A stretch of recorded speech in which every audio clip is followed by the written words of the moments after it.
Bienvenue dans notre exploration technologique. Aujourd'hui, on plonge sous le capot de nos appareils électroniques. Oui, parce qu'il s'y passe une petite révolution, assez silencieuse, mais fondamentale. Exactement. On parle beaucoup d'électrification, de réseaux intelligents, mais la vraie nouveauté, elle se trouve peut-être au niveau des matériaux eux-mêmes. C'est ça, le bon vieux silicium, qui a fait les beaux jours de l'électronique pendant des décennies, commence à montrer ses limites pour certaines applications, notamment la puissance.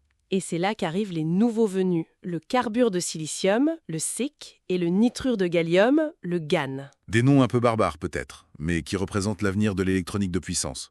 Alors notre objectif aujourd'hui, c'est de comprendre pourquoi. Pourquoi ces matériaux dits à large bande interdite sont si prometteurs. On va s'appuyer pour ça sur des travaux de recherche récents, notamment une étude parue dans le World Journal of Engineering and Technology. Parfait. Alors, commençons par le début. Cette fameuse large bande interdite, qu'est-ce que c'est en termes simples? Imaginez que pour faire conduire l'électricité dans un semi-conducteur, il faut réveiller ces électrons, leur donner assez d'énergie pour qu'ils puissent bouger. D'accord. Cette énergie minimale nécessaire, c'est ça, la bande interdite, ou gap en anglais. Plus elle est large, plus il faut d'énergie. Et pour le silicium, elle est d'environ 1,1 électronvolt, c'est ça? Oui, voilà.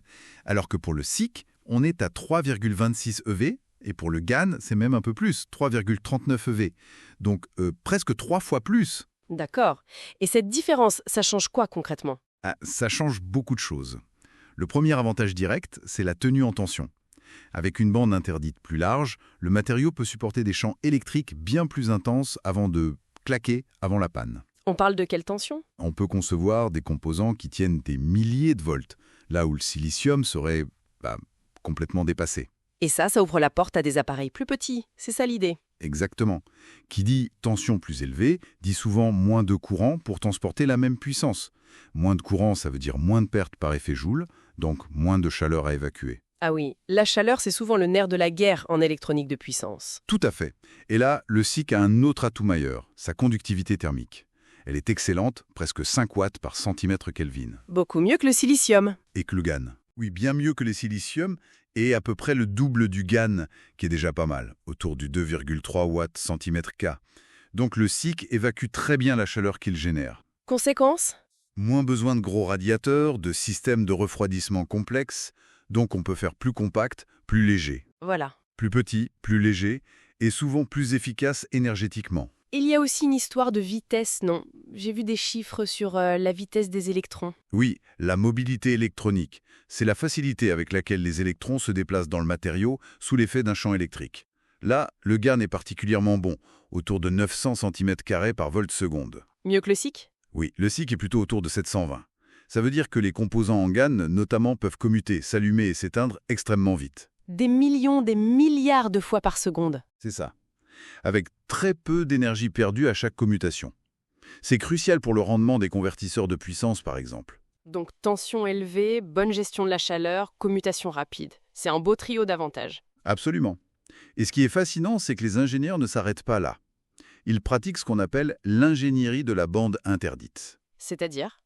Ils ne se contentent pas des propriétés naturelles du SiC ou du GaN pur. Ils vont modifier la structure atomique de façon très contrôlée. Comment? Par exemple, en introduisant des atomes étrangers bien choisis. C'est le dopage. Ou en créant des alliages, en mélangeant SiC et GaN avec d'autres éléments, ou même en appliquant des contraintes mécaniques sur des couches très fines. Le but, c'est d'ajuster finement les propriétés électroniques pour une application donnée. Exactement. C'est comme sculpter le matériau à l'échelle atomique pour qu'il soit parfaitement optimisé. Impressionnant. Et où est-ce qu'on voit déjà les bénéfices de tout ça? L'étude parlait des voitures électriques. Oui, c'est un domaine clé. Le SiC est de plus en plus utilisé dans les onduleurs, le cœur du système de propulsion électrique, et aussi dans les chargeurs embarqués. Avec quel gain? Moins de perte d'énergie, donc plus d'autonomie pour la même batterie, ou une batterie plus petite et plus légère, et potentiellement des recharges plus rapides car les composants chauffent moins. Logique. Et ailleurs, énergie renouvelable? Oui, très important aussi. Pour connecter efficacement l'énergie solaire ou éolienne au réseau électrique, il faut des convertisseurs très performants. Le SiC et le GaN sont parfaits pour ça. Idem pour le transport d'électricité sur de longues distances en courant continu haute tension, le HVDC. Et pour nos appareils de tous les jours, les télécoms? Là, c'est plutôt le GaN qui brille, surtout pour les applications radiofréquences et micro-ondes. Pensez à la 5G.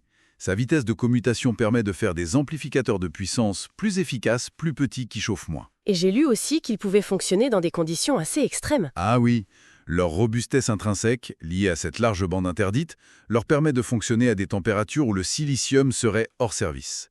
On parle de plus de 500 degrés Celsius pour certaines applications potentielles.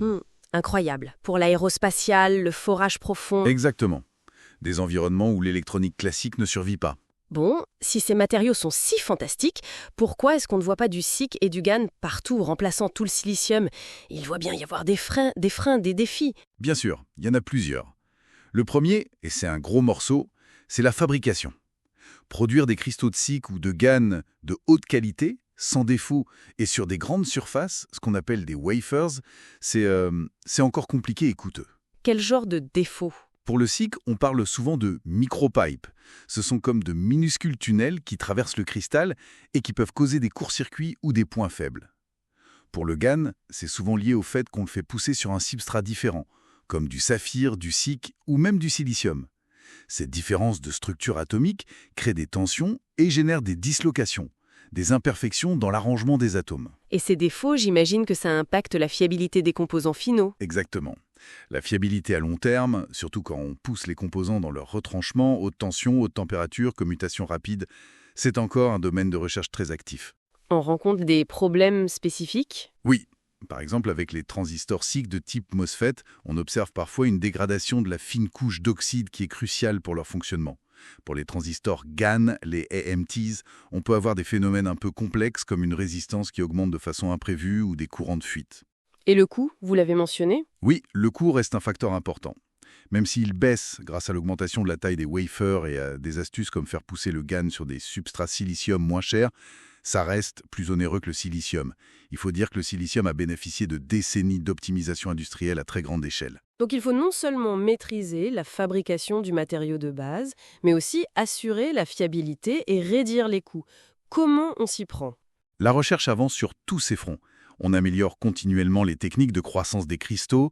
Il y a tout un zoo d'acronymes. PVT, CVD, MOCVD, MBE.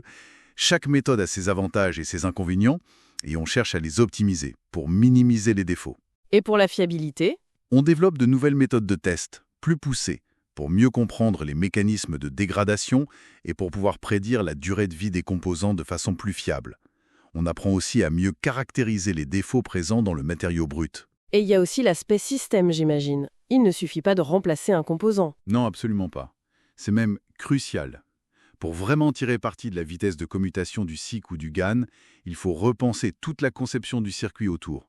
Le driver qui commande le transistor, la gestion thermique, même les composants passifs comme les inductances et les condensateurs. Tout doit être adapté. C'est une optimisation à tous les niveaux, en fait. Du cristal jusqu'au système complet. Tout à fait. Et ce qui est intéressant, c'est que même des facteurs qu'on pourrait croire secondaires peuvent jouer. La température ambiante, par exemple, influence légèrement la largeur de la bande interdite. La chimie précise à la surface du matériau peut aussi avoir un impact. C'est complexe, mais... Chaque complexité est aussi une opportunité d'optimisation. C'est une bonne façon de le voir, oui. Chaque paramètre est un levier potentiel pour gratter encore quelques pourcents d'efficacité ou de performance. Bon, si on devait résumer, silicone et gallium nitrure, des performances clairement supérieures au silicium pour l'électronique de puissance, grâce à leurs propriétés uniques. C'est ça. Plus haute tension, meilleure gestion thermique, commutation plus rapide.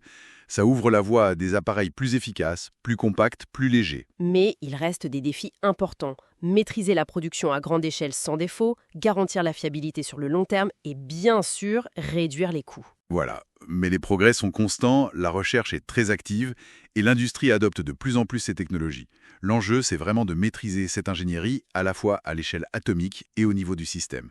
Alors, pour finir, qu'est-ce que tout cela préfigure pour notre avenir technologique, au-delà des gains d'efficacité dont on a parlé? Eh bien, au-delà de l'efficacité énergétique, qui est déjà un enjeu majeur pour la planète, cette maîtrise pourrait débloquer des technologies qu'on peine encore à imaginer. Comme quoi, par exemple? On peut penser à des réseaux électriques véritablement intelligents, gérés par des transformateurs solid state à base de SiC ou GaN, capables de réagir instantanément aux fluctuations de la demande ou de l'offre renouvelable. Ou encore des capteurs fonctionnant dans des conditions extrêmes pour l'exploration spatiale, le nucléaire, la géothermie profonde. Des domaines inaccessibles aujourd'hui. Ah, exactement. On repousse les limites de ce qui est possible en termes d'environnement opérationnel pour l'électronique. Je pense qu'on a sans doute vu qu'une petite partie du potentiel de ces matériaux extraordinaires. Une révolution silencieuse, mais aux conséquences potentiellement immenses. C'est tout à fait